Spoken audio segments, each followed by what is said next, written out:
Hello 474 students. This short video is just meant to be a brief introduction to your Chapter 1 material. And so we'll be introducing business ethics in this chapter. So I think that oftentimes people underestimate how hard it is to actually be ethical.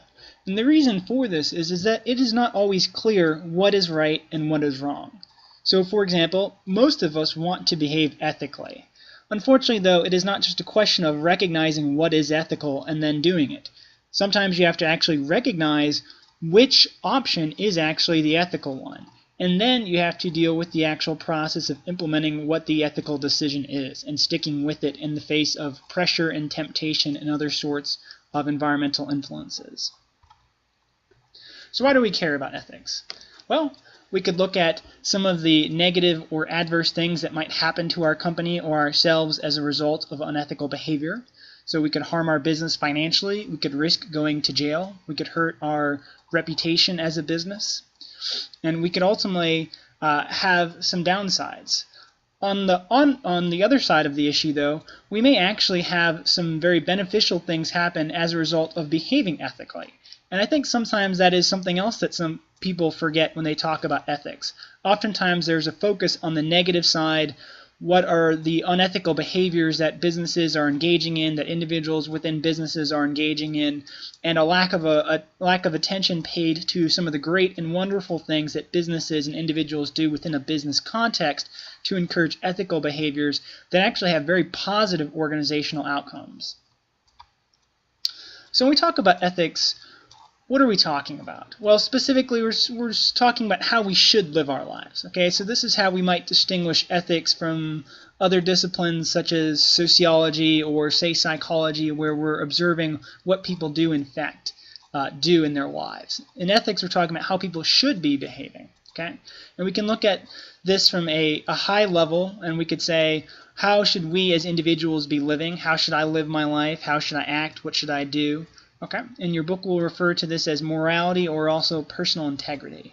We could also look at a larger picture. So we might say, as a business, how might the business act as an organizational entity? In this instance, we'd be talking about social responsibility. What responsibilities does a business have to its external stakeholders, as well as its internal stakeholders?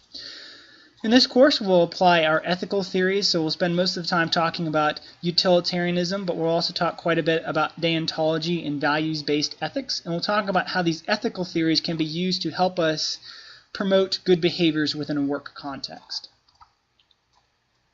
We'll also talk about some of the limitations between trying to rely solely on the law and what some of the challenges are. Specifically, we'll discuss about how it is difficult to write an employment policy for all types of ethical situations which might appear within a work context. We could also talk about some of the challenges that might occur as a result of trying to rely on the law to restrict businesses' behaviors. Right? So it's impossible to write a law for every possible situation, and we might find ourselves bogged down in bureaucracy if that was the case. We'd also find ourselves in a situation where businesses were engaging in perhaps inappropriate behaviors, but they were still within the law, in which case we might say, well, the law is limited, and we might want to try to promote more of a values-based perspective. Okay? So while the law can provide important guidelines, there may be a difference between what we see is legal and what is actually ethical. Much of what gets done in an organizational context today by ethics officers involves promoting obedience to employment policies and obedience to laws and regulations, but unfortunately this is a limited approach because it focuses primarily on compliance as opposed to trying to ultimately promote good behaviors. You can see here in my cartoon, this is from the famous movie The Incredibles, where Mr. Incredible is being lectured by his boss. Now, Mr. Incredible hasn't broken any laws. In this instance, he works for an insurance company. He's actually done a very good job making sure that his customers, his external stakeholders, are being well represented and treated fairly. But his boss, on the other hand, is quite worried about how shareholders are going to view the performance of the company because the company is not cutting corners and taking advantage of customers. Of course, Mr. Incredible is a very ethical individual.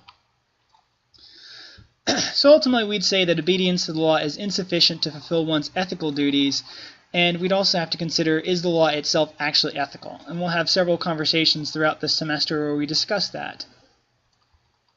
Alright, so that is a brief introduction to your Chapter 1 content, and you may now proceed with the rest of the Chapter 1 module material.